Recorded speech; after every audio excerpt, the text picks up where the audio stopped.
আজকের এই আয়োজন সম্পর্কে গুরুত্বপূর্ণ মূল্যায়ন করার জন্য বিনীতভাবে অনুরোধ জ্ঞাপন করছি।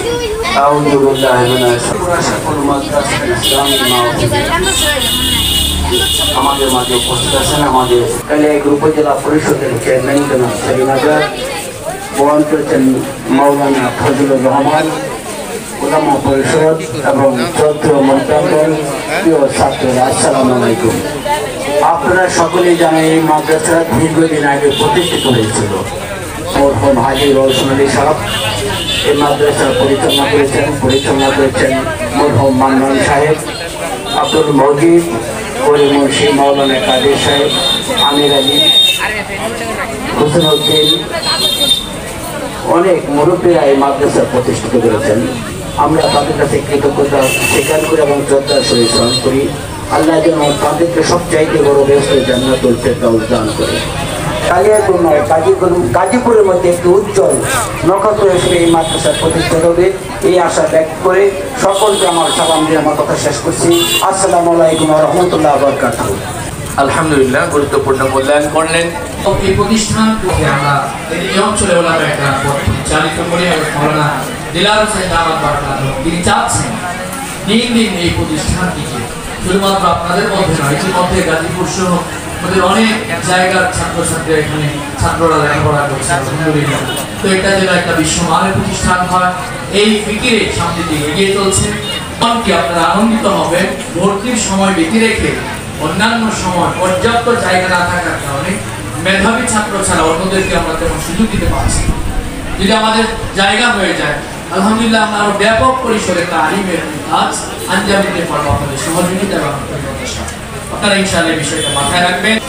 শেখুল ইসলাম হাটহাজারীর হযরত আল্লামা শাহ আহমদ শফি রহমাতুল্লাহ আলাইহির সুযোগ্য মুজাজ খলিফা, বিশেষ করে জামিআতুল হাসান আল ইসলামী একেবারে সংসদ ভবনের পাশে যে প্রতিষ্ঠান, সেখানকার স্বনামধন্য শেখুল হাদিস মারকাজুস সুন্নাহ আল ইসলামিয়ার সম্মানিত প্রতিষ্ঠাতা মহাপরিচালক শেখুল হাদিস হযরতুল আল্লাম হযরত মাওলানা মুফতি খায়রুল ইসলাম নোমানী দামাত বারাকাতুহু এই পর্যায়ে আলোচনা নিয়ে আসছেন শেখুল হাদিস হযরতুল আল্লাম হযরত মাওলানা মুফতি খায়রুল ইসলাম নোমানী দামাত বারাকাতুহু হযরতকে তার গুরুত্বপূর্ণ নসিহা পেশ করার জন্য বিনীতভাবে অনুরোধ জ্ঞাপন করছি। আলহামদুলিল্লাহ الحمد لله نحمده ونستعينه ونستغفره ونؤمن به ونتوكل عليه ونعوذ بالله من شرور أنفسنا ومن سيئات أعمالنا من يهده الله فلا مضل له ومن يضلله فلا هادي له। মাদ্রাসার সম্মানিত মুহতামিম মাওলানা দিলওয়ার হোসেন দামাত বারাকাতুহুল আলিয়া সহ সকল দিনদার পরহেজগার মুত্তাকিন ভাইয়েরা, পর্দার আড়ালের মা ও বোনেরা, আল্লাহ তাবারাকা ওয়া তাআলার অজস্র গণিত লাখো কোটি শুকরিয়া যে রব্বুল ইজ্জত আমাদেরকে আজ ইসলাহি মাহফিলে, কোরআনের মজলিসে, উলামা ইকরামের মাহফিলে সে আলোচনা করার ও শোনার তৌফিক দান করেছেন। এর জন্য আল্লাহর শাহী দরবারে লাখো কোটি শুকরিয়া আদায় করে বলি আলহামদুলিল্লাহ। আলহামদুলিল্লাহ। সম্মানিত হাজিরিন, যে মজলিসে আমরা উপস্থিত হয়েছি এটা কোরআনের মজলিস। কোরআন দামি, কোরআনের কারণে আমরাও দামি। পৃথিবীতে বহু মজমা চলতেছে, কিন্তু আমাদের মজমা পূর্ণিমার চাঁদের মতো আকাশের ফেরেশতারা ঝলমল অবস্থায় দেখতে। সুবহানাল্লাহ। এটা হাদিস বলে। কোরআন কত দামি দেখেন, আল্লাহ কোরআনের ব্যাপারে বলে যে কোরআনের দরজগা এটা, মাদ্রাসা এটা। কোরআনের ব্যাপারে আল্লাহ বলেন লা রাইবা ফি, এই কোরআনে কোনো সন্দেহ নেই। সন্দেহ নেই কথাটা তো কোরআনে আসলো, সন্দেহ নেই কখন? আমরা এখন পড়ি, আমাদের হাতে কোরআন আসছে, এখন সন্দেহ নেই না কখন থেকে? মুফাসসিরিন ইকরাম বলেন এই কোরআন আল্লাহর থেকে আল্লাহ তাআলা লৌহে মাহফুজে সীমাবদ্ধ করেছেন, ওইখানে সংরক্ষিত রেখেছিলেন। কোরআন যখন লৌহে মাহফুজে ছিল তখন ওই কোরআন লা রাইব, সন্দেহ নেই। লৌহে মাহফুজ থেকে আল্লাহ তাআলা এই কোরআন জিবরিলের কাছে আমানত রাখলেন। যখন এই কোরআন লৌহে মাহফুজের থেকে জিবরাইলের কাছে আসলো তখন এই কোরআন লা রাইব, সন্দেহ নাই। জিবরাইল যখন আমানত হিসাবে নিয়ে এসে রাসূলের কলবে আথরারের উপরে রাখলেন তখন এই কোরআন লা রাইব, সন্দেহ নাই। এই কথা বলার সুযোগ নাই মনে হয় জিবরাইল এখানে কোনোটা বাড়ায়া দিল অথবা কোনোটা কমায়া দিল। আল্লাহ যে আমানত রাখলো পুরোটাই কি রাসূলের কাছে নিয়ে আসলো না কিছুটা এখান থেকে লুকায়া দিল, এর সুযোগ নাই। আল্লাহ বলেন এইখানেও লা রাইব, নিঃসন্দেহে মেনে নাও। রাসূলের কাছে কোরআন আসলো, এই কোরআন রাসূল তার গার ইয়ার আবু বকরের কাছে রাখলেন তখনও লা রাইব। এই কোরআন যখন উসমান তার মাসহাফে কোরআন আকারে আমাদের কাছে পেশ করলেন তখনও লা রাইব। এই কোরআন যখন সাহাবায়ে কেরাম তেলাওয়াত করলেন তখনও লা রাইব। এই কোরআন যখন আমাদের বাচ্চারা এখানে বসে বসে তেলাওয়াত করে তখনও কোরআন লা রাইব, সন্দেহ নাই। এমন দামি কোরআন কোনো একটা বই পৃথিবীর ইতিহাসে নাই, কেউ চ্যালেঞ্জ করতে পারছে এতে কোনো সন্দেহ নাই, নির্ভুল। আল্লাহ চ্যালেঞ্জ করেন লা রাইব, সন্দেহ নেই। আলীকে উদ্দেশ্য করে রাসূল বলতেছিলেন ইয়া আলী কাইফা আনতুম ইযা লাবিসাতুমুল ফিতান, ও আলী তখন কেমন হবে যখন চতুর্দিক থেকে বিপদ আসবে। কেউ বলবে এটাই আছে, কেউ বলবে এটাই শরিয়াত, কেউ বলবে মাঝারে যাও এটাই ইসলাম, কেউ বলবে পায়ের উপরে সেজদা দাও পীরের এটাই ইসলাম, হ্যাঁ কেউ বলবে দাড়ি ছোট করো এটাও ইসলাম। আর কে যে যার মতবাদকে যখন পেশ করতে থাকবে, আলী কাইফা আনতুম তখন তোমাদের পথ কি হবে, কোনটা ধরবা, কোথায় যাবা? আলী প্রশ্ন করতেছিলেন ইয়া রাসূলুল্লাহ ফামাল মাখরাজু মিনহা, ওই বিপদ সংকলিত সমাজ থেকে আমাদের বের হওয়ার মুক্তির পথ কি হবে? রাসূল বলতেছিলেন আলাইকুম বিকিতাবিল্লাহ, তোমরা আল্লাহর কোরআনটাকে ধরো, আল্লাহর কোরআনকে সামনে রাখো, কোরআন অনুযায়ী আমল করো। কেন? ফিহি নাবাউ মা ক্বাবলাকুম ওয়া খাবারু মা বা'দাকুম ওয়া হুকমু মা বাইনাকুম। রাসূল বললেন পৃথিবীর সূচনা লগ্ন থেকে নিয়ে শেষ পর্যন্ত সমস্ত সংবাদ আল্লাহ কোরআনে দিয়ে দিয়েছেন। কোরআনের কাছে আইসো, সব সমাধান তোমরা পাবা। ওহুয়াল ফাসাল লাইসা বিল হাজাল, কোরআন পরিত্যাগের বিষয় না, কোরআন সুস্পষ্ট বাণী। মান তারাকাহু মিন জাব্বারিন কাসামাহুল্লাহ, আল্লাহ জানায় দিয়েছে কোরআনের সাথে যদি কেউ অপমান করে অথবা কোরআন ওয়ালাদের সাথে যদি কেউ অপমানজনিত আচরণ করে কাসামাহুল্লাহ, আল্লাহ ওই জাতিকে ধ্বংস করে দিবেন, ওই ব্যক্তিকে ধ্বংস করবেন। রাসূল জানায় দিয়েছেন আমালিয়াতাল হুদা ফি গায়রিহি আদাল্লাহুল্লাহ, কোরআন ছাড়া অন্য জায়গায় যায় যদি তুমি হেদায়েত তালাশ করো আল্লাহ তাকে গোমরাহ করে দিবেন। এবার রাসূল বলেন মান ক্বালা বিহি সাদাকা, মান ক্বালা বিহি সাদাকা। শুনো পৃথিবীর ইতিহাসে যে যেখান থেকে কথা বলুক সত্য মিথ্যা সংমিশ্রিত হতে পারে, কিন্তু কেউ যদি বলে কোরআন থেকে আমি এটা বলছি, রাসূল বলেন মান ক্বালা বিহি সাদাকা, কোরআন দিয়ে যে কথা বলে সত্য বলল। ওমান আমিলা বিহি উজিরা, কোরআন অনুযায়ী যদি কেউ আমল করে তাকে পুরস্কৃত করা হবে। ওমান হাকামা বিহি আদালা, কোরআন অনুযায়ী যদি কেউ ন্যায় বিচার কায়েম করে, সেই সোশ্যাল জাস্টিস ন্যায় বিচার প্রতিষ্ঠা করলো। ওমান দা ইলাইহি হুদিয়া ইলা সিরাতিল মুস্তাকিম। রাসূল বলেন শুনো তোমাদের এই সমাজে কোরআনের দিকে যদি কেউ দাওয়াত দেয় আসো কোরআনের পথে, তাইলে সে সহজ সরল পথের দিকে মানুষকে ডাকলো, মহাসত্যের দিকে মানুষকে ডাকলো। এই কোরআনের এক মাজলিস আজকে আমরা আসছি, ভাইরে বুঝবেন না কোরআন, কোরআন যে জাতি ধরছিল ওই জাতির মর্যাদা সাহাবায়ে কেরামের কাছে তো কোরআন আসলো, নবীর উপরে নাযিল হইল, সাহাবীরা আমল করে দেখায় দিল। এই কোরআনের উপরে আমলের কারণে সাহাবীদের মর্যাদা কোথায় পৌঁছলো? দুই চারটা ওয়াকিয়া হাদিস থেকে শুনাই। ওমরের জামানায় আমিরুল মুমিনিন ওমর তখন ক্ষমতায়, মিশরে পানি নাই, নীল নদ শুকিয়ে গেছে। আমর ইবনে আস মিশরের গভর্নর, চলে আসলো ওমরের কাছে আমিরুল মুমিনিন মদিনায়, এসে বলে আমিরুল মুমিনিন ওমর নীল দরিয়া শুকিয়ে গেল, পানির ব্যবস্থা কি হবে? ওমর জিজ্ঞাসা করলেন আগে নীল দরিয়ার পানি কেমনে আসতো? তো ওইখানে তো ইউকতালুস সাবি, ছোট ছোট বাচ্চাদেরকে মেয়েদেরকে হত্যা করা হতো, ইয়াখরুজুদ দিমা, যখন রক্ত প্রবাহিত হতো আর ওই রক্তগুলা নিম্নদের বালির সাথে মিশ্রিত হতো, ওখান থেকে পানির ফোয়ারা জারি হতো। ওমর বলে ইসলাম আসছে মানুষ হত্যা করার জন্য না, ইসলাম আসছে মানুষ হত্যা করার জন্য না। মানুষ হত্যা জুলুম, মানুষ হত্যা জুলুম, মানুষ হত্যা জুলুম। এই হাদিস পরে শুনাইতেছি। মাঝখানে একটা ওয়াকিয়া শুনাই। ওমর ইবনে আব্দুল আজিজ বহুত ন্যায়পরায়ণ বাদশা ছিলেন। 2 বছর 2 মাস হুকুমত পেয়েছিলেন, রাজত্ব পেয়েছিলেন। তিনি যখন 2 বছর 2 মাস রাজত্ব পাইলেন, যেদিন ক্ষমতা ওমর ইবনে আব্দুল আজিজের হাতে আসলো, তিনি সমস্ত মানুষকে জমা করলেন। বড় লম্বা এক ভাষণ ওমর ইবনে আব্দুল আজিজ দিয়েছিলেন। বলতেছিলেন, হে মানুষেরা শুনো, ও আরব বিশ্ব শুনো, আমি ওমর যখন যুবক ছিলাম তখন আমার ইলম শেখার আগ্রহ ছিল। আমি সমস্ত ইলমগুলোকে আমার সিনায় জমা করেছি। এরপরে যখন আমি বড় হইলাম, আমার কবি হওয়ার স্বাদ জাগলো, আমি বড় কবি হয়ে গেলাম। এরপরে যখন আমার জুয়ানি আসলো, আমি আব্দুল আজিজের মেয়ে ফাতেমার সাথে আমার ইশক হইল, ফাতেমার সাথে প্রেম হইল, তো তাকে বিবাহ করতে চাইলাম। আমি ফাতেমাকে বিবাহ করে নিলাম। এরপরে যখন আমার বয়স আরো বাড়লো, আমি চাইলাম পুরা হুকুমাতের মালিক হয়ে যাই।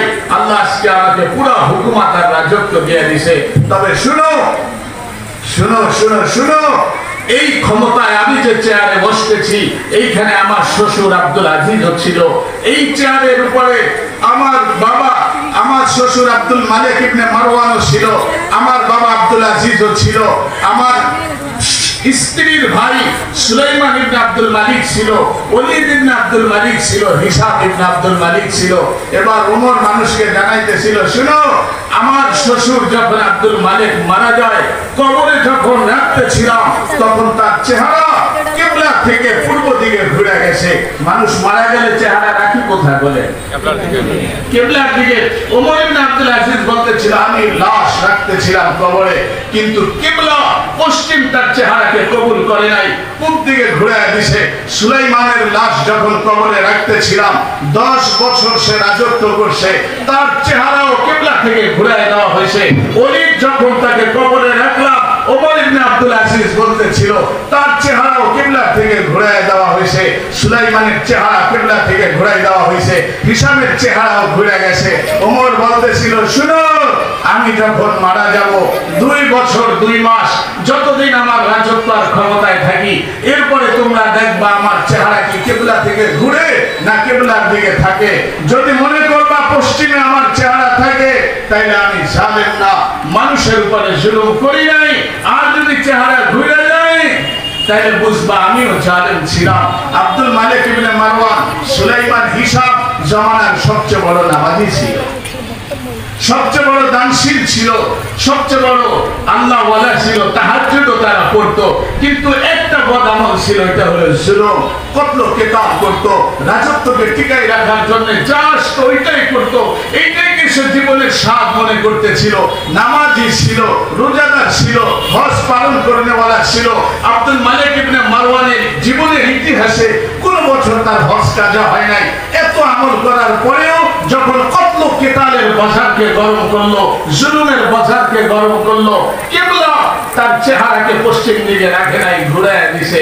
ওমর বলতেছিল, আমার মৃত্যুর পরেও তোমরা দেখো, তারা নামাজ পড়ার পরেও জুলুমের বাজার গরম করার কারণে আল্লাহর নারাজি নিয়ে দুনিয়া থেকে গেছে। ওমর বলে, আমি যতদিন রাজত্ব পাই, এতদিন আমি রাজত্ব দিয়ে আল্লাহকে রাজি করব, আমার হুকুমত দিয়ে আমি আল্লাহকে রাজি করব। ওমর ইবনে আব্দুল আজিজ এইটা বইলা নিজের স্ত্রী ফাতেমার কাছে গেল, গিয়া বলল, ফাতেমা, আমি এতদিন তো আমার বড় সুখের দিন ছিল, তুমি আমার সাথে ছিলা, যাও আজকে থেকে আমার দুঃখের দিন শুরু হইল। রাজত্ব আমার হাতে আসছে, জনগণের খেদমত করব, তাদের অধিকার আদায় করব, তোমার হক হয়তো আদায় করতে পারবো না। ফাতেমা, মন চাইলে আমার কাছে থাকতে পারো। স্ত্রীকে বলতেছে, মন চাইলে তুমি আমাকে চাইলে চলে যাইতে পারো। এই ফাতেমাকে শুনো, রাজনৈতিক ইতিহাসে ফাতেমার মতো এরকম মেয়ে পৃথিবীর ইতিহাসে কেউ আসে নাই। ফাতেমার বাবা জমানার বাদশাহ, ফাতেমার 4 ভাই জমানার বাদশাহ, ফাতেমার শ্বশুর জমানার বাদশাহ, ফাতেমার স্বামী জমানার বাদশাহ। এক বংশের ভিতরে 7 জন যদি রাজা হয়, বাদশা হয়, ওই মেয়ের মর্যাদা কত উপরে উঠতে পারে। সিয়াসি লিহাজ থেকে, রাজনৈতিক দিক থেকে ফাতেমার চেয়ে দামি কোন ব্যক্তি পৃথিবীর ইতিহাসে আসে নাই। ওমর ইবনে আব্দুল আজিজের স্ত্রী আয়েশা বলল, 2 বছর আমি ক্ষমতায় আসতেছি, জানি না কয়দিন আল্লাহ আমাকে এখানে রাখে। ফাতেমা, দুঃখের দিন, আমি তোমাকে সময় দিতে পারবো না, চাইলে থাকতে পারো, না চাইলে চলে যেতে পারো। ফাতেমা বলল, সুখেও আপনার সাথে ছিলাম। ক্ষমতাকে মানুষ সুখের দিন মনে করে, এইটাকে আপনি দুঃখ মনে করে নিলেন। হ্যাঁ, এই দুঃখের দিনেও আমি আপনার সাথে থাকবো। ওমর জানায় দিলেন, ফাতেমা শুনো, আমার সাথে যদি থাকো, যত স্বর্ণ তোমার আছে সব বাইতুল মালে জমা করে দাও, অর্থ মন্ত্রণালয়ে জমা করে দাও। ফাতেমা সব স্বর্ণ দিয়ে দিল, সব দিয়ে দিল। ফাতেমা বলতেছেন, ওমর ইবনে আব্দুল আজিজ ক্ষমতায় আসার পরে 2 বছর 2 মাস ক্ষমতায় ছিলেন। এই 2 বছর 2 মাসের ভিতরে কখনো সে ফরজ গোসল করে নাই। দৈনিক রাষ্ট্রের কাজ শেষ করে এশারের নামাজ পড়ে ঘরে আসতো, তাহাজ্জুদের নামাজে দাঁড়ায় যেত। শেষ রাত পর্যন্ত তাহাজ্জুদ করতেন, ফজরের নামাজ পড়ে আবার তিনি ইজলাসে বসে যেতেন, রাষ্ট্রীয় কাজের জন্য বের হয়ে যেতেন। ফাতেমা বলে, 2 বছর 2 মাস পর্যন্ত আমি স্বামীর কাছে ঘুমাইতে পারি নাই। একদিন আসলো ঈদের মৌকা, যমনের বাদশা ওমর ইবনে আব্দুল আজিজ, ঈদের দিন চলে আসছে। ফাতেমার কাছে সন্তানরা আয়েশা বলতেছে, 11 জন ছেলে ওমর ইবনে আব্দুল আজিজের। আয়েশা বলতেছে, আম্মা জান, ঈদের সময় কি নতুন জামার ব্যবস্থা আব্বা করবে না? ফাতেমা বলতেছে, আসুক তোমার বাবা। রাষ্ট্রের কাজ শেষ করে বাসায় আসলো, বলে সন্তানরা তো ঈদের জামা চাইতেছে। ওমর ইবনে আব্দুল আজিজ বলেন, জামা আমি কোথা থেকে দিব?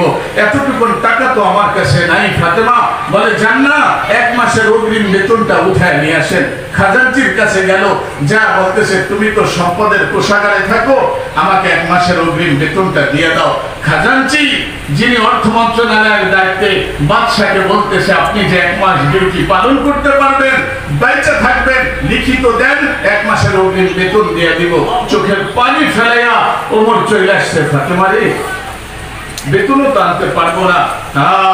ফাতেমা বলতেছে, তাইলে ওমর ইবনে আব্দুল আজিজ সন্তানদেরকে ডাইকে বলতেছে, জামা তো তোমাদেরকে দিতে পারলাম না, চলো যা আছে এটা নিয়ে ঈদের নামাজে যাই। সব মন্ত্রীদের সন্তানরা আসছে, সুন্দর সুন্দর উমদা উমদা পোশাক পরা। ইয়ামান বলেন, মিশর বলেন, সব অঞ্চলের গভর্নরের সন্তানরা আসতেছে বাদশার সাথে দেখা করতে। আর ওমরের 11 ছেলে লাইনে দাঁড়ানো, প্রত্যেকের গায়ে পুরান পোশাক। মন্ত্রীদের ছেলেদের জামা পোশাক দেখা ওমর ইবনে আব্দুল আজিজ নিজ সন্তানদেরকে বুকে জড়ায় বলতেছে, সন্তান, দুনিয়ায় হয়তো তোমাদেরকে নতুন জামা পরাইতে পারি নাই, আমি জুলুমের বাজার দেখি নাই, আমি জনগণের সম্পদ লুণ্ঠন করি নাই, পরাইতে পারি নাই, জামা তো কি হয়েছে? যাও জান্নাতে, কিয়ামতের ময়দানে তুমি আর আমি আর তোমার মা, আমরা সবাই একাত্রে জান্নাতে পোশাক পরব। সুবহানাল্লাহ। হ্যাঁ, ঈদের নামাজের সময় ওমর সন্তানদেরকে বুকে করে বাসায় নিয়ে আসছে।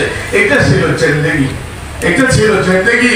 এই ওমর যখন মারা যাইতেছে, নিজের গোলাম রাজা ইবনে হাওয়াকে ডাইকা বলতেছে, রাজা শুনো, আমি দেখতেছিলাম আব্দুল মালিক যখন মরলো তো তার লাশ এইভাবে কাঁপতেছিল, আমরা কবরে রাখতে পারি নাই, এর আগে চেহারা ঘুরে গেছে।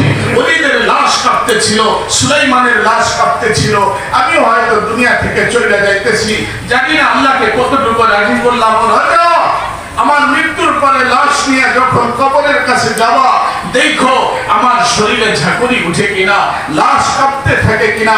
যদি কাঁপে বুঝবা আমিও জালেম ছিলাম, মানুষের উপরে আমিও জুলুম করছি।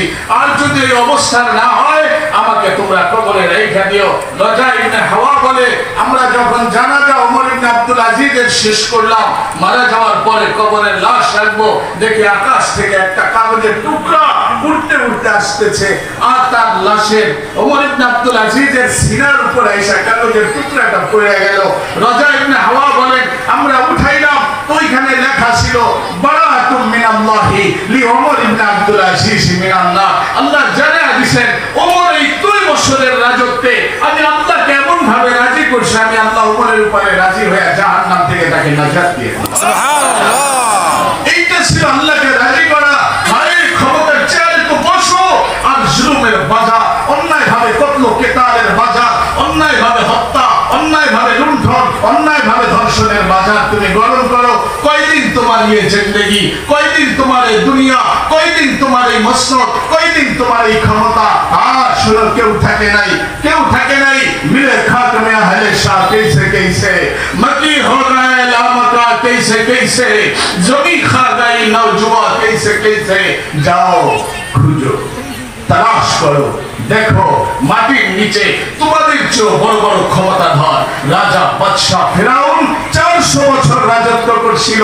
আপনার আমি কয়দিন ক্ষমতা? 400 বছরের রাজাকে পর্যন্ত আল্লাহ মুহূর্তের ভিতরে পানিতে ডুবায়। ফেরাউন যেদিন ডুবতে ছিল, সৈন্য ছিল সাথে, ক্ষমতায় বসা ছিল, চেয়ার ছিল, সমস্ত দেহরক্ষীরা ছিল। এই ক্ষমতায় থাকা অবস্থায় রাজত্ব সব যে আল্লাহ ডুবায় দিতে পারে, সমস্ত জালেমকে আল্লাহ তাআলা যে কোনো মুহূর্তে পাকড়াও করতে পারে।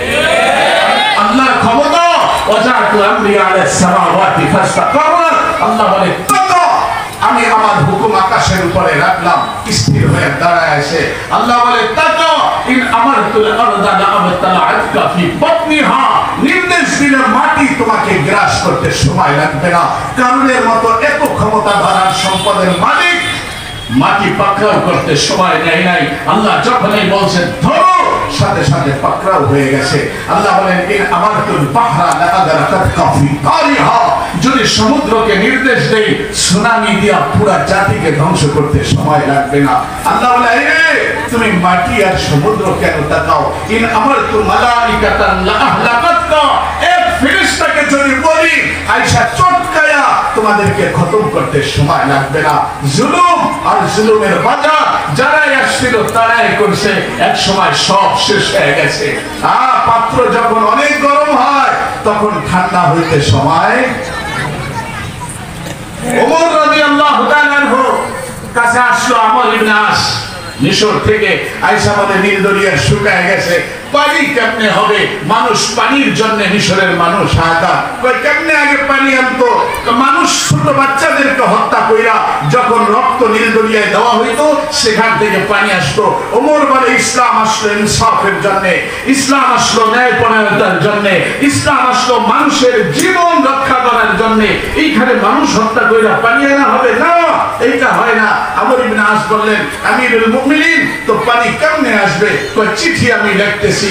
ওমর রাদিয়াল্লাহু তাআলা চিঠি লিখে দিলেন, ইয়া ইয়ামান্নি ইন কুনতি তাজরিনা মিন ইনদিকি ফালা তাজরিয়ান ওয়া ইন কুনতি তাজরিনা মিন আমরিল্লাহ ফানাসআলুল্লাহ আল ওয়াহিদ আল কাহ্হার আইয়ুজরিয়াকি। চিঠি লিখলেন, হে নীল দরিয়া, ইন কুনতি তাজরিনা মিন ইনদিক, যদি তোমার মাঝে পানি তোমার ক্ষমতায় আসে, ফালা তাজরিয়ান, তাইলে পানি আমাদের দরকার নেই। ওয়াইন কুনতি তাজরিনা মিন আমরিল্লাহ, আর তোর মাঝে পানি যদি আল্লাহর নির্দেশে প্রবাহিত হয়ে থাকে, ফানাসআলুল্লাহ, আমরা আল্লাহকে বলি সে যেন তোমার মাঝে পানি প্রবাহিত করে দেয়। আল্লাহ চিঠি লেখা দিলেন। আমর ইবনে আস মদিনা থেকে চিঠি নিয়ে মিশরে চলে গেছে। মিশরের মানুষ হাসতেছে, নতুন মুসলমান তো, সব মুসলমান পাগল হয়ে গেছে। চিঠি দিয়ে নাকি মুসলমানেরা নীল দরিয়ায় পানি আনলে। আমর ইবনে আস কায়রোর শাহী জামে মসজিদে জুমা পড়াইলেন। জুমার শেষে সবাইকে নিয়ে চললেন, চলো। মিশরের নীল নদের চতুর্পাশে লক্ষ লক্ষ জনতা দাঁড়ানো। আমর ইবনে আস আমিরুল মুমিনিন ওমরের ইমানের শক্তিকে বলিয়ান কোরআন যে সাহাবী মানছিল, এই কোরআনওয়ালা এক মুসলমানের এক চিঠি নিয়ে যখন নীল দরিয়ার মাঝখানে ফেললেন, রিওয়ায়াত এসেছে, তাবকাত ইবনে সাদ খুঁজেন, ইতিহাসের কিতাব লেখা আছে আমর ইবনে আস চিঠি রাইখা মা ওয়াসালা নাহিয়া নীল নদের কিনারা পর্যন্ত পৌঁছতে পারে নাই। ওই চিঠি যেখানে রাখছিল এমন ভাবে পানির ফোয়ারা উঠতে শুরু হয়েছে, 17 ঘন্টা লাগাতার সেখানে পানির ফোয়ারার সৃষ্টি হয়েছিল। 30 ফুট পর্যন্ত আল্লাহ তাআলা ওখানে পানি প্রবাহিত করে দেন। এটা হলো কোরআন ওয়ালার ক্ষমতা। এই কোরআন ওয়ালার শক্তি। তুমি এইখানে কি বলো? উকবা ইবনে নাফে রাসূলের সাহাবী, তিনি যখন মরক্কো পর্যন্ত বিজয় করলেন, মরক্কো পর্যন্ত চলে গেলেন সাহাবায়ে কেরামের বিরাট কাফেলা। এবার আটলান্টিক পাড়ি দিয়ে ওপারে যাবেন। যখন মরক্কোতে পৌঁছবেন, মাঝখানে যখন তাইগ্রিস নদী বাধা হয়ে দাঁড়ালো। উকবা ইবনে নাফে নদীর কিনারে গিয়া বলতেছিল, তুমি চিনো নাহনু আসহাবু রাসূলিল্লাহ, আমরা মুহাম্মাদের সাহাবী, যাকে শ্রেষ্ঠ নবী হিসাবে পৃথিবীতে পাঠানো হয়েছে, সাধারণ নবী, ইমামুল মুরসালিন, সাইয়্যিদুল কাউনাইন, খাতামুন নবীন, এই শ্রেষ্ঠ নবী যাকে উদ্দেশ্য করে আল্লাহ কায়নাত সাজাইলেন, তার সাহাবী টাইগ্রিস নদীর কিনারে দাঁড়ানো। আমার সাথে রাসূলুল্লাহ 300 সাহাবী নদী পার হয়ে যাব। আল্লাহর নবী মুসার কারণে যদি সমুদ্রে আল্লাহ রাস্তা তৈরি করতে পারে, আল্লাহ তোমার কাছে চাই আমরা শ্রেষ্ঠ নবীর উম্মাহ রাস্তা তৈরি করে দাও। টাইগ্রিস নদী কেমনে পাড়ি দিব? আল্লাহ বলেন, শুনো, মুসার জন্য তো পানিকে ফেলে রাস্তা করছি, তোমাদের জন্য পানি ফেলে রাস্তা করব না। আল্লাহ নির্দেশ দিয়ে দিলেন, পানি বরফের মতো জমাট হয়ে যাও। পানি স্থিরভাবে দাঁড়ায় গেল, পুরা টাইগ্রিস নদী থেমে গেল। আর উকবা বিন নাফে বলেন, আমি 300 সাহাবায়ে কেরামের কাফেলা নিয়ে মরক্কো পর্যন্ত পৌঁছে গেছি। সুবহানাল্লাহ। ইতিহাস বলে উকবা ইবনে নাফে যখন মরক্কোর ওই পারে আটলান্টিকের ভিতরে ঘোড়ার পাও দিয়া বলতেছিল, লাউ আলিমতু ওয়ারা আহাদাল বাহরি আহাদ, আমি উকবা যদি জানতাম এই আটলান্টিকের ওই পারেও কোনো জনবসতি আছে, আটলান্টিক আমাদেরকে দিন পৌঁছানো থেকে বাধা দিতে পারতো না। ওই উকবা বলেন, উকবা রাদিয়াল্লাহু তাআলা আনহু রাসূলের সাহাবী, সিনায় কোরআন ছিল। এইটাই বলতেছিলাম, সাহাবায়ে কেরাম পানির উপর দিয়া যদি কোরআন মানার কারণে ঘোড়া দৌড়াইতে পারে, শুকনো নদীতে যদি পানির ফোয়ারা সৃষ্টি করতে পারে কোরআন দিয়া, তুমিও পারো। তোমার কাছে ওই কোরআন, কোন ক্ষমতা, কোন রাজত্ব, সব তুমি দূরে রাখো। এই আমিরুল মুমিনিন ওমরের চিন্তা করো, যখন ক্ষমতায় আসলো ওমরের রাজত্ব, ওমরের ক্ষমতা পায়া মাতাল হয়ে যায় নাই। যখন ওমরের এত বাহাদুরি, কোরআনের ছোঁয়ায় যখন ওমর আসলো, মাটির মানুষ হয়ে গেল, রাসূলের হাতে ঈমান আনলো, ওমরের মর্যাদা কোথায় উঠলো? ওমরের মর্যাদা কোরআনের কারণে কোথায় উঠলো? রাসূল বলেন, ওমরের মর্যাদা এত উপরে উঠছে। শুনো, লাউ কানা বাদি নবী লাকানা ওমর, আমার পরে যদি কেউ নবী হইতো, নবী হইতো ওমর। সুবহানাল্লাহ। ওমরের মর্যাদা এত উপরে উঠছে। রাসূল বলেন, আকাশে আমার 2জন উজির আছে, জমিনে আমার 2জন উজির আছে।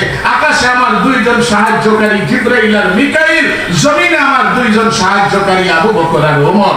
রাসূলুল্লাহ একদিন মসজিদে নববীতে প্রবেশ করতেছিলেন, রাসূলের ডান পাশে আবু বকর, রাসূলের বাম পাশে ওমর। আল্লাহর নবী আবু বকর আর ওমর 2জনের হাত ধরে বলতেছিলেন, ও আমার সাহাবীরা, শুনো, কিয়ামতের ময়দানে আমি কবর থেকে উঠব, আমার ডান থেকে উঠবে আবু বকর, আমার বাম থেকে উঠবে ওমর। রাসূলুল্লাহ বলেন, ওমরের মর্যাদা কোথায়? আল্লাহর নবী জান্নাত সাইর করলেন, পৃথিবীতে চলে আসলেন মেরাজের রাতের ইতিহাসের পরে। আয়েশা ওমরকে বলতেছে, ওমর, আজকে তো আমি জান্নাত ঘুরতেছিলাম, ফারাআইতু কাসরান আবিয়াদ, আমি জান্নাতের ভিতরে সাদা একটি রাজ অট্টালিকা দেখতে পাইলাম। আমি জিজ্ঞাসা করলাম, সেখানে দেখি বহু রক্ষীরা দাঁড়ানো। জিজ্ঞাসা করলাম, লিমান হাদাল কাসার, তোমরা আমাকে জানাও এই অট্টালিকাটা কার? তারা বলতেছিল, সব বললি কুরাইশ, কুরাইশের এক যুবকের জন্য আল্লাহ তাআলা তৈরি করছে। আল্লাহর নবী মনে মনে ভাবলেন, আমিই তো কুরাইশি, আমিই তো যুবক, আমার জন্যই মনে হয় এত সুন্দর অট্টালিকা জান্নাতে আল্লাহ বানায় রাখছেন। তো তিনি যখন ঢুকতে যাবেন, হুরেরা তাকে বাধা দিতেছিল। রাসূল বললেন, আমিই তো কুরাইশি, আমার জন্য এটা আল্লাহ বানান নাই। বলে, না, আপনার জন্য না। রাসূল আশ্চর্য হয়ে গেলেন, তো কার জন্য আল্লাহ তাআলা এই অট্টালিকা বানাইলেন? তো জান্নাতের হুরেরা বলতেছিল, ওমর ইবনে খাত্তাব আপনার সাহাবী। রাসূলুল্লাহ চলে আসলেন। আয়েশা বলে, ওমর, ঢুকতে চাইতেছিলাম, ঢুকি নাই। কই, কেন ঢুকলেন না আমার জান্নাতে? কই, যদি তুমি আমার উপর আত্মমর্যাদা দেখো। ওমর বলতেছে, ইয়া রাসূলুল্লাহ, আমার জান্নাতে আপনি ঢুকবেন, ইন্নী আগাদু আলাই, আমি আপনার উপরে আত্মমর্যাদা কেমনে দেখাবো? বলেন, ঘুরে আসছেন, আমি দাবি হয়ে যাইতাম যে ওমর ছিল জাহান্নামের কিনারায়। এই কোরআনের কাছে যখন ওমর আসলো, রাসূল বলে, জীবিত অবস্থায় তোর জান্নাত আমি দেখি। সুবহানাল্লাহ। ওই ওমর, রাসূল যাকে বলে জান্নাতি, রাসূল যাকে বলে আমার পরে যদি নবী হইতো, সে নবী হইতো ওমর। ওই ওমর যেদিন মারা যাইতেছে, তার ছেলে আব্দুল্লাহকে ডাকলেন, ডাইকা বলতেছে, আব্দুল্লাহ রে, আমার দেহ থেকে রক্তক্ষরণ হচ্ছে, খঞ্জরের আঘাত আসছে, আমি মনে হয় শহীদ হয়ে যাব। আমি যাওয়ার পরে কোথায় শুব? যাও, আবু বকর তো রাসূলের পাশে শোয়া আছে, আর একটা একটা জায়গা আছে, আম্মা জান আয়েশা তো ওই ঘর থেকে বের হইতেছে না। আয়েশা রাদিয়াল্লাহু তাআলা আনহার চিন্তা ছিল যে তার স্বামী রাসূলুল্লাহ, তার বাবা আবু বকর যেখানে ঘুমানো, দুইজনের পাশে আয়েশা ওইখানেই ঘুমাবে মৃত্যুর পরে। এই জন্য হুজরা থেকে আয়েশা কখনো বের হতো না। আব্দুল্লাহকে ওমর পাঠাইলেন, বললেন যাও আম্মা জান আয়েশাকে গিয়া বলো যে ওমর তো দুনিয়া ছেড়ে এখন চলে যাবে, যাওয়ার পরে এখানে তার দুই বন্ধুর সাথে ঘুমাইতে চাইতেছে, আপনি জায়গা দিবেন? আয়েশার কাছে গেছে, যাওয়ার পরে আয়েশা চোখের পানি ফেলে বলতেছে আমার তো মনে চাইতেছিল আমার বাবার সাথে আর আমার স্বামীর সাথে আমি এখানে ঘুমাবো, ওমর যেহেতু আসতে চাইতেছে, যাও আমি ওমরের জন্য জায়গা খালি করে দিলাম, আমি হুজরা থেকে বের হয়ে যাব। এরপরে আব্দুল্লাহ আয়েশা ওমরকে বলতেছিল আম্মা জানকে অনুমতি দিয়ে দিছে। ওমর বলতেছে এখনো তো আমি খিলাফতে আছি, এখন আমি ক্ষমতায় আছি, হয়তো এই ক্ষমতার ভয়েও আয়েশা অনুমতি দিতে পারে। না, আমি যখন মারা যাব লাশটা নিয়ে আয়েশার দুয়ারে রাখো। আর বলল ওমর চলে আসছে, এখন তার হাতে ক্ষমতা নেই, শুধু লাশ। আপনি যদি অনুমতি দেন রাসূলের পাশে ওমর শুবে, নতুবা আব্বাজান বলে গেছেন বকিয়ে গরকাবের যে কোনো এক জায়গায় নিয়ে তাকে রেখে দিতে। আয়েশা রাদিয়াল্লাহু তাআলা আনহা চোখের পানি ফেলে হুজরা থেকে বের হয়ে চলে গেছে। ওমর মারা যাওয়ার সময় নিজের ছেলে আব্দুল্লাহ রানের উপরে মাথা ছিল, আব্দুল্লাহকে বলতেছে আব্দুল্লাহ আমার মাথা তোমার রান থেকে নামাও। তো নামায়া সম্মানের সাথে মাথাকে মাটির সাথে রাখছে, বলে এইভাবে না, তুমি আমার চেহারাটাকে মাটির সাথে ঘষায়া দাও। তো চেহারাকে মাটির দিকে উপর করে দিয়েছে। এবার ওমর রাদিয়াল্লাহু তাআলা আনহু পুরো উঠতে পারে না, শুধু নাকটাকে মাটির সাথে এইভাবে ঘষতেছে আর বলতেছে ওয়াইলুল লাকা ইয়া উমর, ওয়াইলুল লাকা ইয়া উমর ইল্লাম ইয়াগফির লাকা রাব্বুক। উমর তুইও ধ্বংস হয়ে যাবি, তোর আল্লাহ যদি তোকে মাফ না করে। কোন উমর বলতেছে মারা যাওয়ার সময় কে আল্লাহর মাপের ভিখারি হয়ে দুনিয়া থেকে যাইতেছে, যেই উমরের জান্নাত নবী জীবিত অবস্থায় দেখতেছে, যেই উমরকে রাসূল বলতেছে কিয়ামতের ময়দানে আমার বাম পাশ থেকে আমার সাথে উমর উঠবে, যেই উমরের ব্যাপারে বলতেছে আমার পরে নবী হইলে নবী হইতো উমর, সেও বলতেছে ওয়াইলুল লাকা ইয়া উমর ইল্লাম ইয়াগফির লাকা রাব্বুক। উমর তুইও ধ্বংস হয়ে যাবি, যদি তোকে তোর রব মাফ না করে। এত আমল কইরা কোরআন ছিনায় রাইখা আল্লাহর এত নৈকট্যতম বান্দা হওয়ার পরেও মাপের ব্যাপারে এত ভয় পাইতেছে। আর তোমরা জুলুমের বাজার গরম করো আর আল্লাহর কাছে তুমি আশা রাখো আল্লাহ তোমাকে মাফ করে দেবে। কসম খোদা, যতজনের উপরে জুলুম হইল আর যারা মাজলুম হইল, ক্ষমা না পাইলে তোমারও ক্ষমা নেই। दुनिया की सुनाबो, ये सजा, ये जजा और सजा की जगह नहीं। दुनिया এটা প্রতিদান পাওয়ার জায়গা না, প্রতিশোধ পাওয়ার জায়গা না, জাযা আর সাজা পাওয়ার জায়গা তো আখিরাত, ইয়াউমুল হিসাব, ইয়াউমুল জাযা। আইসো কিয়ামতের ময়দানে, তোমরাও দাঁড়াবা। আইসো কিয়ামতের ময়দানে, মাজলুমও দাঁড়াবে। ওই দিন রহমান থাকবে, ওই দিন গফফার থাকবে, ওই দিন আদিল থাকবে, ওই দিন আল্লাহ থাকবে। ন্যায় বিচারের ওয়ানাজাউল মাওয়াজিনাল কিসত, ন্যায় বিচারের পাল্লা কায়েম হবে। ওইখানে লেখা পড়া আগেই সিদ্ধান্ত চলে আসবে না, ন্যায় বিচার কায়েম হবে। ওই দিন দেখা যাবে কারা সফলতার গণ্ডিতে পৌঁছে। দুনিয়া সাজার জায়গার জায়গা দেখো কোরআন কি বলে, কাফা ইয়া আইন সাদ, যিকরু রাহমাতি রাব্বিকা আবদাহু যাকারিয়া ইয নাদা রাব্বাহু নিদাআন খাফিয়া ক্বালা রাব্বি ইন্নী ওয়াহানা আল আযমু মিন্নী ওয়াশতা'আলা রা'সু শাইবা ওয়া লাম আকুন বিদুআইকা রাব্বি শাকিয়া ওয়া ইন্নী খিফতুল মাওয়ালিয়া من ورائي وكانت امرأتي عاقرا فهب لي من لدنك وليا يرثني ويرث من آل يعقوب واجعله ربي رضيا يا زكريا يا زكريا إنا نبشرك بغلام। জাকারিয়া আল্লাহর নবী সারা জীবন আল্লাহর কাছে কাঁদলো, আল্লাহ একটা সন্তান দেন না। বার্ধক্য বয়সে আল্লাহ বললেন যাও জাকারিয়া তোমাকে সন্তান দিব, ইসমুহু ইয়াহইয়া। জাকারিয়া আলাইহিস সালামকে আল্লাহ সন্তান দিলেন, আরশ থেকে আল্লাহ নাম লিখে দিলেন। কয় তুমি তো নবী, তোমাকে যে সন্তান দিব তার নামও আমি আরশ থেকে লিখে দিলাম। পৃথিবীর ইতিহাসে ইয়াহইয়া ছাড়া কারো নাম আল্লাহ আরশ থেকে লিখে জানায়া দেয় নাই। ইয়াহইয়ার নাম রাখলেন আরশ থেকে, বার্ধক্যে আল্লাহ নবুয়তি দিয়ে দিলেন। জাকারিয়া আলাইহিস সালামের ছেলে ইয়াহইয়াকে সন্তান হিসাবে পৃথিবীতে আসলো। পৃথিবীতে আসার পরে জাকারিয়া আলাইহিস সালামকে ইহুদিরা জাকারিয়া আলাইহিস সালামকে করার দ্বারা দ্বিখণ্ডিত করে দিল, আর তার ছেলে ইয়াহইয়াকে ইহুদিদের গির্জার ভিতরে ঢুকায়া বকরি যেইভাবে জবাই দেয় ইয়াহইয়া আলাইহিস সালামকে ওইভাবে জবাই দেয়া দিল। নবী জবাই হইতেছে, নবীকে করার দ্বারা সেরা হইতেছে। কি বলবেন? আল্লাহ চাইলে পাকড়াও করতে পারতো না। আল্লাহ জানে দিছে দুনিয়া জাযার সাজার জায়গা না, দুনিয়া প্রতিদান প্রতিফলের জায়গা না। আরে তুমি এইখানে কেন আসো?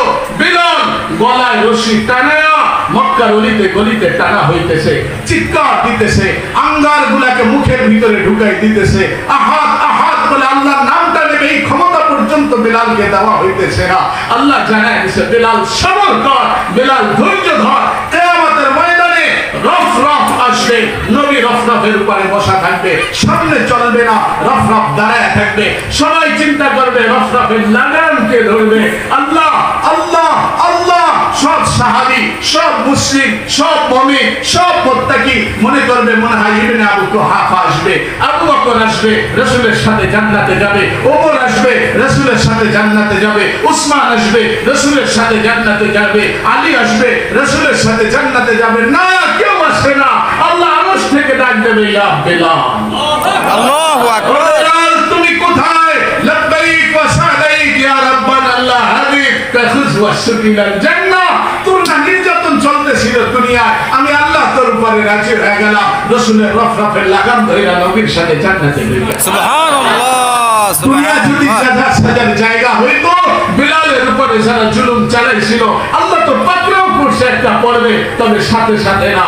আল্লাহ বলেন আমহিলহু ওয়াইদা, দাও না ফামাহিলিল কাফিরিন, দাও না কিছুদিন সুযোগ, দেখি না কতদূর ওঠে, দেখি না কতদূর যায়, দেখি না কতদূর পর্যন্ত আগায়। রাসূল মক্কার গলিতে হাঁটতেছে, রাসূলের সাহাবী আম্মার ইবনে ইয়াসারের পরিবার রাসূলুল্লাহ দেখেন সুমাইয়ার লাশটাকে লজ্জাস্থানে আঘাত কইরা লাশটাকে মরুভূমির ভিতরে ফেলায় রাখছে, উলঙ্গ অবস্থায় লজ্জাস্থানের ভিতরে খন্দকের আঘাত। রাসূল পাশ দিয়ে যাইতেছেন, একটু পরেই দেখে সুমাইয়ার স্বামী ইয়াসারের বুকের উপরে উত্তপ্ত পাথর দিয়া চাপা দিয়া রাখছে, হাতের উপরে পাথর, পায়ের উপরে পাথর, শরীর থেকে অঝোর ধারায় রক্ত ছুটতেছে। আম্মা সুমাইয়া ইয়াসারের ছেলে পাশে দাঁড়ায়া চোখে পানি ফেলায় কাঁদতেছে। রাসূল যখন দেখলেন আমাদের চোখে পানি, ইয়াসার ছটফট করতেছে, সুমাইয়া শহীদ হয়ে মরুভূমিতে পড়ে রয়েছে, আল্লাহ নবী চোখের পানি ফেলায় বলতেছিলেন সাবরান ইয়া আলা ইয়াসার ফাইন্না মাওয়াইদাকুমুল জান্নাহ, ও ইয়াসারের ফ্যামিলি ধৈর্য ধরো, আমি নবী দুনিয়া কিছু কইরা যাইতে পারলাম না, ওয়াদা দিয়ে গেলাম কিয়ামতের ময়দানে তোমরা এই জুলুম স্বীকার করার কারণে আল্লাহ তাআলা তোমাদেরকে জান্নাতের মেহমান বানায়া দিবেন। আল্লাহু আকবার। দুনিয়ায় তো রাসূল যদি ওই দিন হাত উঠাইতো, পুরা মক্কা ওই দিন বরবাদ হয়ে যাইতো। রাসূল ওইটা চান নাই, কারণ দুনিয়া জাযার সাজার জায়গা না, এইখানে আল্লাহ ধরবে না, ধরার জায়গা তো ওইখানে। আর কি বলো, আবু জাহালের দুই ছেলে উতবা উতাইবার কাছে রাসূলুল্লাহর দুই মেয়ে বিবাহ ছিল, উম্মে কুলসুম রুকাইয়া। উতবা আর উতাইবা ছিল স্বামী। রাসূলুল্লাহ যখন নবুয়তের দাওয়াত দিতেছিলেন, আবু জাহাল বলল একে তো পাকড়াও করতে পারি না, দুই ছেলেকে ডাইকে বলল উতবা উতাইবা রুকাইয়া উম্মে কুলসুমকে তালাক দিয়ে দাও। ওই বছরে আম্মা জান খাদিজা দুনিয়া থেকে চলে গেছে, কয়েকদিন আগে চাচা জানো চলে গেল, স্ত্রীও চলে গেল, রাসূলকে শেলটার দেওয়ার মতো মক্কায় কেউ নাই। আবু জাহাল সুযোগ পাইল, তাই এর মেয়েদেরকে আমি পুত্রবধূ কইরা ঘরে রাখবো না, তালাক দিয়ে দাও। এক তো স্ত্রী নাই, আম্মা জান খাদিজা নাই, দুনিয়া ছেড়ে চলে গেল। ফাতেমার তখনও বিবাহ হয় নাই, আবার দুইটা মেয়েকে উতবা উতাইবা ঘাড় ধইরা ঘর থেকে বের করে দিছে। বিধবা দুইটা মেয়ে ঘরে পড়া, রাসূলের মনক্ষুণ্ণ, মক্কায় বের হতে পারে না, চতুর্দিক থেকে চাপ। নবী যে দুই দিন চোখের পানি ফেলায় হাত উঠাইতো, আবু জাহাল সামনে কদম রাখতে পারতো না। আল্লাহ ছাড় দিছে, যা দেখি না আর কয়টা দিন তোরা ভোগ করতে পারো। হ্যাঁ, রাসূলের উতবা, রাসূলের উম্মে কুলসুম আর রুকাইয়া, আল্লাহ এরপরে উতবা উতাইবার চেয়ে দামি স্বামী আল্লাহ দান করছে। উসমান রাদিয়াল্লাহু তাআলা আনহু জিন্নুরাইন উপাধিতে ভূষিত হয়েছে, রাসূলের মর্যাদা শ্রেষ্ঠ নবী হিসাবে ভূষিত হয়েছে। কুরআন বলে রাসূলের মর্যাদা, হাদিস বলে, ইতিহাস বলে, আকাবির বলে, উলামা বলে, আল্লাহ গফুরুর রহিম। মোহাম্মদ রউফুর রহিম, আল্লাহ কাদের কদির, মোহাম্মদ সিরাজ মুনির, আল্লাহ লা গাইব, মোহাম্মদ বেআইব, আল্লাহ রব है मोहम्मद शाह आलम है, अल्लाह जुल जलाल है, मोहम्मद आमिना का लाल है, अल्लाह के लिए खुदाई, मोहम्मद के लिए मुस्तफाई, अल्लाह जन्ने इबादत, मोहम्मदेर जन्ने इताअत, अल्लाह जन्ने रुबूबियत, मोहम्मदेर जन्ने नबुव्वत, अल्लाह रब्बुल आलामीन मोहम्मद रहमतुल लिल आलामीन। এত মর্যাদা আল্লাহ মুহাম্মদুর রাসূলুল্লাহ সাল্লাল্লাহু আলাইহি সাল্লাম কে দিলেন। মদিনায় গেলেন, ইসলামিক স্টেট আল্লাহ তাআলা রাসূলুল্লাহর হাতে দিয়ে দিলেন। দুনিয়া থেকে যখন যাইতেছেন ইসলামিক স্টেট কায়েম করলেন। এমন এক জামাত, এমন এক বাহিনী, কোরআন দিয়া, কোরআনের সোহবত দিয়া, কোরআনের শিক্ষা দিয়া রাসূলুল্লাহ কায়েম করে গেলেন। নাম হলো সাহাবী। আল্লাহ রাসূল ডাক দিলেন, আবু বকর কোরআন পাইলা আমল করলা, ঘোষণা তোমাকে কি দিব, যা আবু বকর তুমি ফিল জান্নাহ, তুই জান্নাতি, ওমর ফিল জান্নাহ, তুই জান্নাতি, উসমান ফিল জান্নাহ, জান্নাতি, আলী ফিল জান্নাহ, তুমিও জান্নাতি, তালহা তুমিও জান্নাতি, জুবাইর তুমিও জান্নাতি, সাদ তুমিও জান্নাতি, সাঈদ তুমিও জান্নাতি, আবু উবাইদা জান্নাতি, আব্দুর রহমান ইবনে আওফ জান্নাতি। 10 জনকে তো জান্নাতি বললেন। এবার আল্লাহর রাসূল বললেন, বিলাল তুইও জান্নাতি, তুই তো আমি জান্নাতে কত ধরে শুনে আসছি। আল্লাহ ডাকলেন আরেক সাহাবীকে, ডাইকা বললেন তুমিও জান্নাতি। ফাতেমাকে ডাইকা বললেন জান্নাতি নারীদের সর্দারনি। হাসান হুসাইনকে বললেন জান্নাতি যুবকদের সর্দার। একে একে নাম ধরে জান্নাতের ঘোষণা করলেন।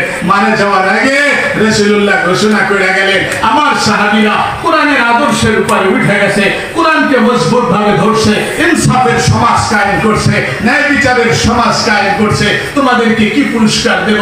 রাসূল যাওয়ার আগে ঘোষণা করে দিলেন, আমার সমস্ত সাহাবীরা শুনো, মারা যাওয়ার আগে রাদিয়াল্লাহু আনহুম ওয়া রাদওয়ান, যারা আমার উপরে সাহাবী ছিল, আল্লাহ তোমাদের উপরে রাজি হয়ে গেছে, তোমরা সবাই জান্নাতি। সুবহানাল্লাহ। রাসূল ঘোষণা করলেন, মান রাআনি মিনকুম মুমিনান, মান রাআনি মিনকুম মুমিনান ফাকাদ হারামাল্লাহু আলাইহিন নার। যারা আমাকে ঈমানের অবস্থায় দেখা কোরআনের আদর্শের উপরে উঠে গেল, আমি নবী ঘোষণা করে দিলাম তোমরা সবাই জান্নাতি। সুবহানাল্লাহ। এটা হলো কোরআন। কোরআন তাদেরকে ওইখানে পৌঁছাইছে, কোরআন তাদেরকে ওই মর্যাদায় পৌঁছাইছে। এই জন্য আসেন, জুলুম এটা একদিন সমাপ্তি ঘটবে, আপনার হায়াতের একদিন সমাপ্তি ঘটবে। এর আগে আমাদের করণীয় কি? প্রথম করণীয় যে কোরআন আল্লাহ তাআলা আমাদের কাছে দিলেন, এই কোরআনের আদর্শের উপরে উঠি, নিজেও কোরআনটাকে মানি, আর সন্তানদের সিনায় সিনায় কোরআন দিয়া দেই। কি শিখাইবেন এখন? ব্যাঙের লাভ। কি শিখাইবেন এখন? রান্না বান্না, এগুলার জন্য সন্তানকে বড় করবেন, না শিখাইবেন ওই কোরআন যেটা শিখে সে সরাসরি জান্নাতে চলে যাবে। আর কিয়ামতের ময়দানে সন্তানকে যদি কোরআন শিখিয়ে দিতে পারেন, হাদিস আছে ইয়াশফা ইয়াউমাল কিয়ামাতি আল আম্বিয়া, কিয়ামতের ময়দানে তো নবীরা সুপারিশ করবে। কোরআন শিখায় যদি সন্তানকে আলেম বানায় দিতে পারেন, নবী বলেন, আমিন, আমরা নবীদের পাশে তোমার সন্তান আলেমরা দাঁড়ায় জাহান্নামের জন্য সুপারিশ। সুবহানাল্লাহ, সুবহানাল্লাহ। সন্তানদের কাছে ওই কোরআন দেন, সিনায় কোরআন দেন, কোরআনের সমাজ করেন, কোরআনের উপরে আমল করেন, সাহাবাওয়ালা জিন্দেগি বানান, আর জীবনের জান আর জীবনের মাল যা আপনার জন্য প্রয়োজন হয় দিনের জন্য ব্যয় করে দেন। রাজি আছি তো সবাই? ইনশাআল্লাহ। আয়াত থেকে শুনাই, আল্লাহ আরে সাহাবায়ে কেরামের জিন্দেগি তো আছেই, সাহাবীদের জিন্দেগির আগের ওয়াকিয়া শুনাই। আল্লাহ মাসালাল লিল্লাযিনা আমানু ইমরাআতা ফিরআউন ইয ক্বালাত রাব্বি ইবনি লি ইনদাকা বাইতান ফিল জান্নাহ ওয়া নাজ্জিনি মিন ফিরআউনা ওয়া আমালি ওয়া নাজ্জিনি মিনাল কওমিজ জালিমিন। কোরআন বলে, আয়াত বলে, আল্লাহ বলেন, যখন ফিরআউন ক্ষমতায় আসলো, 400 বছরের রাজত্ব চালাইলো, ফিরআউনা জিল আওতাদ আল্লাযিনা তাগাউ ফিল বিলাদ ফাআকসারু ফিহা আল ফাসাদ। ক্ষমতায় আসার পরে ফিরআউন যখন জুলুমের বাজার গরম করলো, আনা রাব্বুকুল আলার দাওয়া উঠাইলো, আর ওই জমানার ভিতরে আসিয়া বলল, না, ঈমান তো আমি এক আল্লাহর উপরে আনবো। দাসী যখন জানায়া দিল, ফিরআউন তোমার স্ত্রী তো ঈমান আনে না। ফিরআউন আসলো, তুমি কাকে মানো? তোমাকে কেমনে মানবো? আমি আমানতু বিরব্বি মূসা ওয়া হারুন। আসিয়া জানাই দিল, ঈমান তো তোমার উপরে আনি নাই, রব তো তোমাকে মানি নাই, ঈমান তো আনছি আল্লাহর উপরে, ঈমান তো আনছি মূসা আর হারুনের যে রব তার উপরে। করে, সেই তো আমাকে খাওয়ায়, সেই তো আমাকে পালে। ফিরআউন বলে আমার ঘরে থাকলি, আমার রাজত্বে থাকলি, আমার ইমানকে তুই কবুল করলি না, আসিয়া এখানেও তুমি থাকতে পারবা না। তোমাকে শিক্ষা দেব যা ইতিহাস তোমাকে মনে রাখে। সমস্ত কায়রোতে মানুষগুলাকে জমা করলো। ফিরআউন তার জুলুমের প্রকাশ করতেছিল। কেমনে সে জুলুমের বাজারকে গরম করলো। আসিয়াকে আনা হলো, আসিয়াকে আনা হলো। ইতিহাসের তারিখের কিতাবে লেখে আসিয়ার শরীর থেকে জীবিত অবস্থায় চামড়াটাকে ছিঁড়ে ফেলা হইতেছিল। কেন? কেন? একটা বাক্যে আসিয়া বলতেছিল ঈমান স্বীকার করে। আর ফিরআউন বলতেছিল না, ক্ষমতা তো আমার কাছে, আমার দাসত্ব স্বীকার করো। আর আসিয়া বলল না, তোমার তো দাসত্ব না, তোমার কাছে কেন দাসত্ব স্বীকার করবো? আমি দাস তো, গোলাম তো একমাত্র কার? আল্লাহ। ওই দেহটা দেহ থেকে যখন তার চামড়া গুলাকে ছিঁড়তেছিল, দরদর দরদর করে শরীর থেকে রক্ত ঝরতেছিল। আর ওই অবস্থায় শরীরের ভিতরে পেরাক মারতেছিল। কাঠের উপরে শোয়া আসিয়াকে কাঠের সাথে পেরাক মেরে যখন নিচের দিকে এইভাবে ঝুলায় রাখলো, কাঠটাকে উপরের দিকে, দেহ ছেঁড়া অবস্থায় এইভাবে ঝুলায় রাখছে। ইয়াখরুজুদ দিমা মিন জাসাদিহা, শরীর থেকে দরদর করে রক্ত ঝরতেছে। ওই সময় আসিয়া ফিরআউনের স্ত্রী আল্লাহর কাছে দরখাস্ত করতেছে, আদারাব আল্লাহ মাসালাল লিল্লাযিনা আমানু ইমরাআত ফিরআউন ইয ক্বালাত রাব্বি বিনি ইনদাকা বাইতান ফিল জান্নাহ।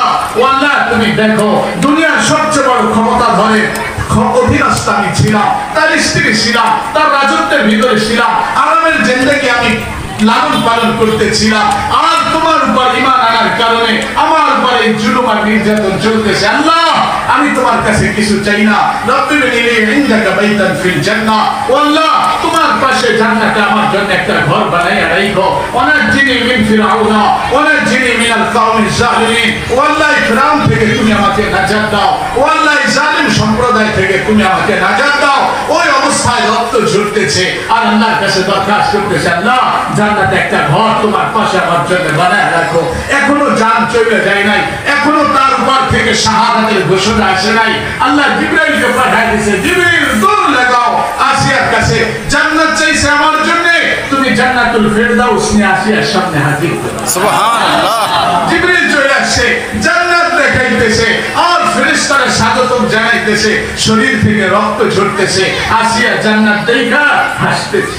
ফিরআউন বলে, এত জুলুম, এত নির্যাতন, শরীর থেকে রক্ত ঝরে, মুখে কেন হাসি? ফেরেশতা আওয়াজ দিতেছে, ফেরেশতা আওয়াজ দিতেছে, ফিরআউন বুঝবা না, সে তো জান্নাত দেখতেছে, মাওলার দিদার হবে, মাওলার সাথে সাক্ষাৎ হবে। আল্লাহ জিবরাইলকে জানিয়ে দিয়েছে, যাও, আসিয়া এই জুলুমের শিকার করলো, শহীদ হয়ে যাইতেছে, মাজলুম হয়ে দুনিয়া থেকে আসতেছে।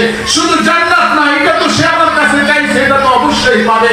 তাকে জানিয়ে দাও, দুনিয়ার সবচেয়ে ক্ষমতাধর জালেম স্বামীকে পরিত্যাগ করার কারণে, আমি আল্লাহর উপরে ঈমান হেফাজত করার কারণে এত দামি স্বামী দুনিয়ার হাইসিয়াতে সে ত্যাগ করলো।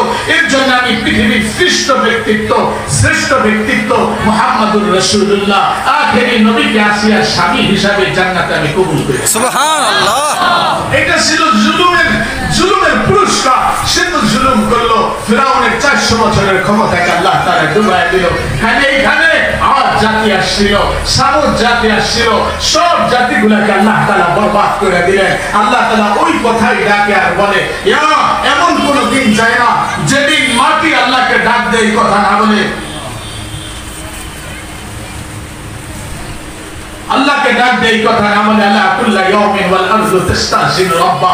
অনুমতি চাই, আল্লাহ অনুমতি দেয়। এত গুনাহ, এত পাপ, এত নাফরমানি, এত জুলুম, এত জিনা, এত ব্যভিচার, এত সুদ, এত ঘুষ, বাজার, মাঠ, রাস্তা, ঘাট পাপে গরম হয়ে গেছে, অনুমতি দাও, আল্লাহ সব ধ্বংস করে দেয়। আল্লাহ বলে, তুই কেন ধ্বংস করতে চাস রে মাটি? তুই কেন করবো না? ইয়াকুলু রিজকাকা ওয়া আরসাকা, তোমার দেওয়া রিজিক খায়, তোমার নাফরমানি করে। ইয়ামশি বিরিজলিকা ওয়া আরসাকা, তোমার দেওয়া পাও দিয়ে হাঁটে, তোমার নাফরমানি করে। ইউমাইয়িজু বিআকলিকা ওয়া আরসাকা, তোমার দেওয়া জ্ঞান দিয়ে ভালো মন্দের পাহাড় উঠায়, তোমার নাফরমানি করে। ইয়ানজিলু বিআইনাইকা ওয়া আরসাকা, তোমার দেওয়া চক্ষু দিয়ে দেখে আর তোমার নাফরমানি করে। ইয়াফতিশু বিয়াদিকা ওয়া আরসাকা, তোমার দেওয়া হাত দিয়ে ধরে আর তোমার নাফরমানি করে। সব দিলে আল্লাহ, তুমি খায় তোমারটা, পরে তোমারটা, 24 ঘন্টা তোমার নাফরমানি করে। ইলা মাতা আসবি, কয়দিন ধৈর্য ধরবো? অনুমতি দাও। সবাইকে ধ্বংস করে দেয়। আল্লাহ বলে গুনাহ তো করে, পাপ তো করে, আর অনুমতি দিলে তো তুই ধ্বংস করে দিবি। তবে শুনলে মাটি আমি আল্লাহ এদেরকে ধ্বংসের জন্য বানাই নাই। নবী যাইতে সময় চোখের পানি ফেলে ওয়াদা নিয়ে গেছে, আল্লাহ আমি যাওয়ার পরে উম্মতকে কে হেফাজত করবে? আমি নবীকে ওয়াদা দিয়েছিলাম, ইন্নাল্লাহ তাআলা লা ইয়াতরুকু উম্মাতাকা ফারদা। ও নবী, আপনার উম্মতকে আমি একা ছাড়বো না, আপনার উম্মতকে সম্মিলিত আযাব দিয়া গুনাহর কারণে ধ্বংস করব না, তওবার জন্য আমি সুযোগ দেব। আল্লাহ মাটিকে ডাইকা বলে, মাটি রে, উম্মত তো গুনাহ করে, আমার নবীর উম্মত তো গুনাহ করে, আমার বান্দারা তো পাপ করে, অপরাধ করে, নবীর সাথে ওয়াদা আছে ধ্বংস করা যাবে না। কি করবেন? আল্লাহ বলেন আমি তাদেরকে সুযোগ দেই, আমি তাদেরকে ছাড় দেই ইলা মাউতিহি, মৃত্যুর আগ পর্যন্ত। মারা যাওয়ার আগেও যদি কোনোদিন 60 70 80 100 বছর বেঁচে থাকে, আর মারা যাওয়ার আগে কোনোদিনও যদি দুইটা হাত উঠে বলে রব্বানা রব্বানা, ও আল্লাহ ভুল করছিলাম মাফ করে দাও। আল্লাহ বলে রব্বানা বলছে, মাফ চাওয়ার ক্ষমতাটুকু তার হয় নাই, শুধু রব্বানা বলে আমাকে ডাক দিছিল। আমি তার অন্তরের দিকে তাকায়া অন্তরের ভাষা বুঝে মারা যাওয়ার আগে তার 80 বছরের সব গুনাহ নবীর উসিলায় মাফ করে দিয়েছি। সুবহানাল্লাহ, সুবহানাল্লাহ। যে সর্ব অবস্থায় জমিন চায়, আকাশ চায়, আল্লাহ ধ্বংস করে দাও। আল্লাহ বলে না, মওত পর্যন্ত আমি সুযোগ দিতেছি, মওত পর্যন্ত সুযোগ দিতেছি, আসো না অতুবু ইলাল্লাহ। তাই আল্লাহ বলে আসো তওবা করো, আসো ফাফিরু ইলাল্লাহ। কোথায় দৌড়াও? দুনিয়ার দিকে। কোথায় দৌড়াও? হুকুমতের দিকে। কোথায় দৌড়াও? ক্ষমতার দিকে। কোথায় দৌড়াও? রাজত্বের দিকে। আল্লাহ বলে দৌড়াও ফাফিরু ফাফিরু ইলাল্লাহ, আল্লাহর কাছে আসো। ভাগবা তো ভাগবা কোথায়? ইনাল মাফার ফানফিরু লা তানফিরুনা ইল্লা বিসুলতান। ভাগের জায়গা নেই, যেখানে ভাগবা ওইখানেই আপনার ক্ষমতা, ওইখানেই আল্লাহর রাজত্ব। আল্লাহ বলে ফাফিরু ইলাল্লাহ, দৌড়াও আমার কাছে। ওয়াসারিউ ইলা মাগফিরাতিন মির রাব্বিকুম, আসো তোমার রবের কাছে, মাফ চাও, ক্ষমা চাও। কি দেয়া ক্ষমা চাওয়া? চোখের পানি ফেলাও। কি দেয়া ক্ষমা চাওয়া? অর্থ লাগে অর্থ দিয়ে দাও। কি দেয়া ক্ষমা চাওয়া? আল্লাহর জন্য জান লাগে তো জান দিয়ে দাও। আল্লাহ বলে হাসিবান নাস আইয়ুতরাকু আইয়াকুলু আমান্না হুম লা ইফতানুন। ধারণা করো এইটা মুখে মুখে বলবা আমি মুমিন, আমি ইমানদার, আল্লাহ আমি তোমার উপরে বিশ্বাসী, আমি পাক্কা মুসলমান। আল্লাহ বলে আমি এটা বিশ্বাস করে নিব, আমি এটা লিখে নেব। এটা তুমি কেমনে ধারণা করো? আমি পরীক্ষা করব, যাচাই করব। নবীরা জীবন দেওয়ার পরে আল্লাহ তাআলার কাছে স্বীকৃত হয়েছে, হ্যাঁ আল্লাহর জন্য জীবন দিয়ে দিয়েছে। সাহাবায়ে কেরাম জীবন দেওয়ার পরে স্বীকৃত হয়েছে, হ্যাঁ আল্লাহ আমার জন্য রাজি হয়ে গেছে। আর তুমি তো জীবন তো দূরে থাক, দুই চারটা টাকা পর্যন্ত আল্লাহর রাস্তায় দেবা, এর জন্যই তুমি নিজেকে প্রস্তুত করতে পারো না। মাল তো তোমাকে খোদা দিল, মাল তো তোমাকে আল্লাহ দিল, ক্ষমতা তোমাকে খোদা দিল। আল্লাহ ডাকে আর বলে আমা কুনতা মিসকিনা মান আগনাকা বল, তুই কি অসহায় ছিলি না? তোর কাছে তো একদিন সম্পদ ছিল না। ছোট্টবেলায় যখন পৃথিবীতে আসলাম, কে তোমাকে সম্পদ দিয়ে পেরিয়াস করলো? কে তোমাকে সম্পদ দিয়ে জীবন সাজাইলো? আজকে আল্লাহ যখন বলে দাও না আমাকে, আমি আবার দেব 70 গুণ বাড়ায় তোমাকে। তুমি বলো আল্লাহ দিলেই তো খালি হয়ে যাবে। আল্লাহ বলে তুই না চাইতে আমি দিলাম, এইবার যদি তুই আমাকে দেস আরো 70 গুণ বাড়াই তো তোমাকে আবার আমি দিতে। আর উসমান রাসূলুল্লাহ সাল্লাল্লাহু আলাইহি সাল্লাম এক সফরে বের হবেন, বললেন দাও কার কাছে কি আছে, আল্লাহর রাস্তায় দাও। উসমান আসলো, ইয়া রাসূলুল্লাহ 100 উট, একটা উট, দুর্বল উট বাংলাদেশে আসছে, দাম চাইছে 35 লক্ষ টাকা। দুর্বল, হাঁটতে পারে না, ছোট্ট ছোট্ট বাচ্চা। আর সবল উটগুলো এক একটার দাম কোটি টাকার উপরে। উসমান রাদিয়াল্লাহু তাআলা রাসূলের কাছে আসে, ইয়া রাসূলুল্লাহ আপনি মাল চাইলেন আল্লাহর রাস্তার জন্য, 100 উট হাওদা আর সম্পদ সহ আমি আল্লাহর রাস্তায় দিয়ে দিলাম। রাসূল আবার সাহাবায়ে কেরামকে বলে দাও দাও, যার কাছে যা আছে দাও। উসমান বুঝতে পারছে 100 উট দিয়ে আল্লাহর রাস্তায় প্রয়োজন পুরা হবে না। দাঁড়ায় বলল ইয়া রাসূলুল্লাহ আরো 100 উট আমি আল্লাহর রাস্তায় দিয়ে দিলাম। রাসূলের পরে বলতেছে সাহাবীরা আরো দাও। উসমান বুঝছে 200 উটেও হবে না। দাঁড়ায় বলছে ইয়া রাসূলুল্লাহ আরো 100 উট আপনার জন্য আল্লাহর রাস্তায় দিয়ে দিলাম। রাসূলুল্লাহ এবার খুশি হয়ে বলতেছে উসমান আল্লাহ জিবরাইলকে আমার কাছে পাঠিয়ে দিয়েছে, তোমার দানের উপরে আল্লাহ খুশি হয়ে গেছে, জানায় দিয়েছে উসমানকে জানান আজকের পর থেকে যদি উসমান আর কোনো আমল না করে, এই আমল ছাড়া অবস্থায় যদি দুনিয়া থেকে চলে যায়, এই দানের উসিলায় আল্লাহ উসমানকে জান্নাতি বানায় দেবে। সুবহানাল্লাহ। দৈনিক মা মিন ইয়াউমিন ইল্লা ইয়ানজিলু মালাকান, এমন কোন দিন আসে না যেদিন আকাশ থেকে দুইজন ফেরেশতা নেমে না আসে। দৈনিক দুই ফেরেশতা আকাশ থেকে আসে, একজন পূবে দাঁড়ায়, একজন পশ্চিমে দাঁড়ায়। পূর্ব দিকে যে দাঁড়ায় ঘোষণা করে আল্লাহুম্মা আমসিক মুমসিকান তারাফা, আল্লাহ মাল দিলা নিজে আঁকড়ে ধরলো তোমার জন্য তোমার রাস্তায়, কোরআনের জন্য কোরআনের রাস্তায়, উলামায়ে কেরামের জন্য উলামায়ে কেরামের রাস্তায়, তলবে ইলমের জন্য তলবে ইলমের রাস্তায়, দ্বীনের দুর্গ মাদ্রাসার জন্য, দ্বীনের দুর্গ মসজিদের জন্য, দ্বীনের দুর্গ মাদ্রাসার জন্য, দ্বীনের দুর্গ খানকার জন্য এরা দান করে না। আল্লাহ তুমি এদের সম্পদগুলোকে ধ্বংস করে দাও। ফেরেশতা বলে পূবে দাঁড়ায়, আরেক ফেরেশতা পশ্চিমে দাঁড়ায়, আর বলতে থাকে আল্লাহুম্মা আনফিক মুনফিকান খালাফা, ও আল্লাহ আজকে 24 ঘন্টায় যারা ইসলাম হেফাজতের জন্য, কোরআন হেফাজতের জন্য, দ্বীন হেফাজতের জন্য তোমার রাস্তায় দান করলো, তাদের সম্পদকে তুমি বাড়ায় দাও।